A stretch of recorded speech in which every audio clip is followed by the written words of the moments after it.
Good morning, brothers and sisters.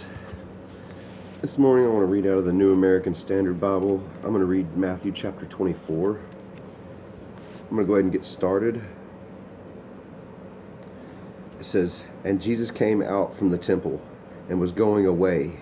And when his disciples came up to point out the temple buildings to him, and he answered and said to them, Do you not see all these things? Truly I say to you, not one stone here shall be left upon another, which will not be torn down." And as he was sitting on the Mount of Olives, the disciples came to him privately, saying, "Tell us, when will these things be? And what will be the sign of your coming and the end of the age?" And Jesus answered and said to them, "See to it that no one misleads you. For many will come in my name, saying, 'I am the Christ,' and will mislead many. And you will be hearing of wars and rumors of wars. See that you are not frightened, for those things must take place, and that is not yet the end. For nation will rise up against nation, and kingdom against kingdom, and in various places there will be famines and earthquakes. But all these things are merely the beginning of birth pangs. Then they will deliver you up to tribulation, and will kill you, and you will be hated by all nations on account of my name. And at that time many will fall away, and will betray one another and hate one another. And many false prophets will arise, and will mislead many.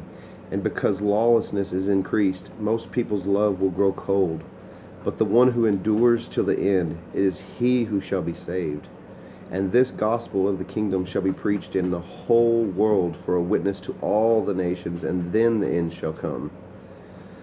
Therefore, when you see the abomination of desolation, which is spoken of through Daniel the prophet, standing in the holy place, let the reader understand, and let those who are in Judea flee to the mountains. Let him who is on the housetop not go down to get the things out that are in his house, and let him who is in the field not turn back to get his cloak. But woe to those who are with child, and those who nurse babes in those days. But pray that your flight may not be in the winter or on the Sabbath. For then there will be great tribulation, such as not occurred since the beginning of the world until now, nor ever shall. And unless those days had been cut short, no life would have been saved.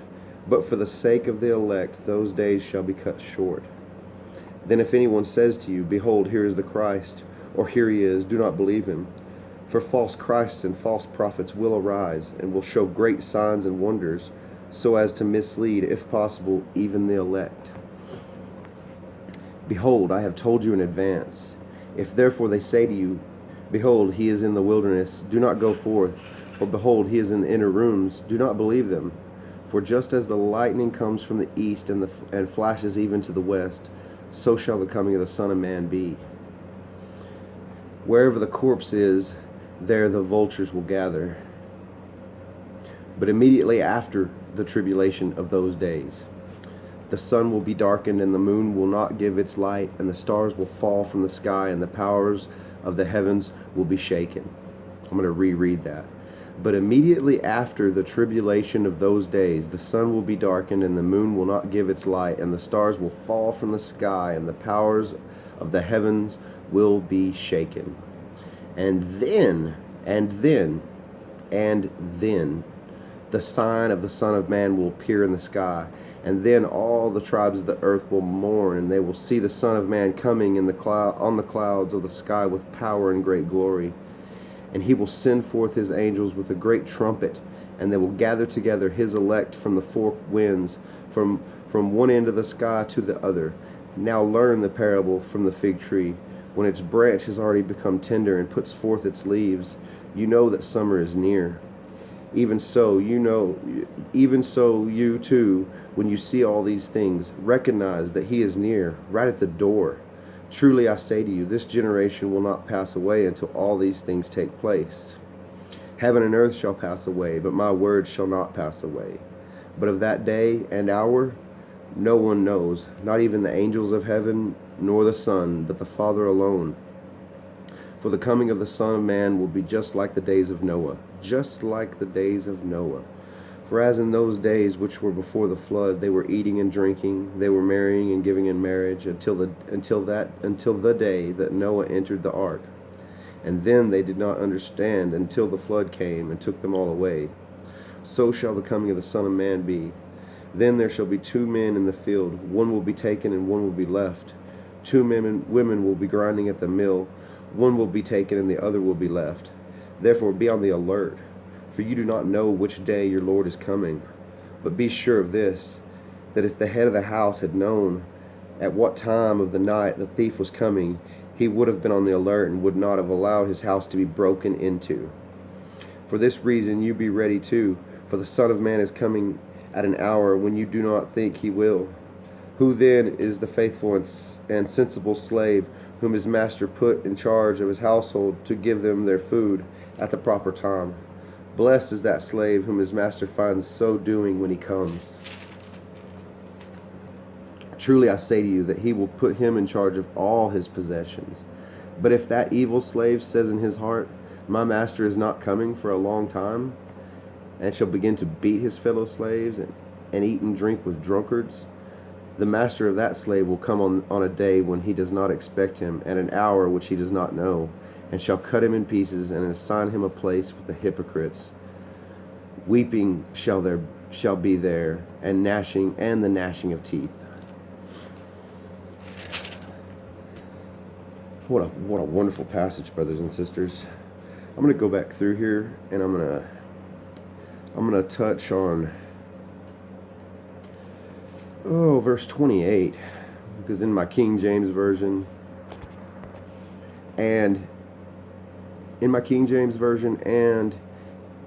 in my other versions it says wherever the corpse is, there the vultures will gather.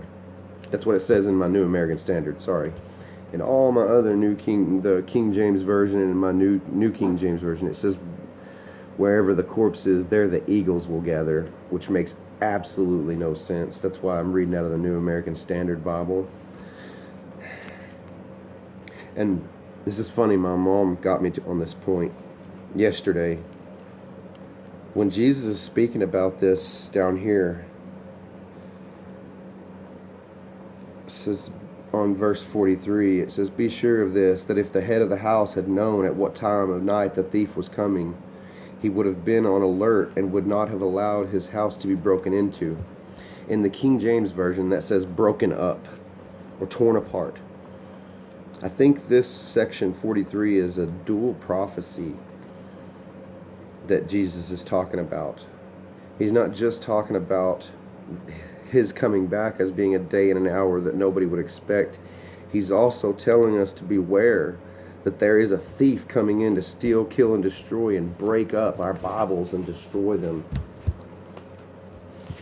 And if we'd have known what day and hour he was going to come, we wouldn't have let him come in and destroy these Bibles. But if you go and look in your King James version and read Matthew chapter 24, you can clearly see that it's really messed up when it says eagles, and several other things are just not right in there. Most versions say Noe instead of Noah.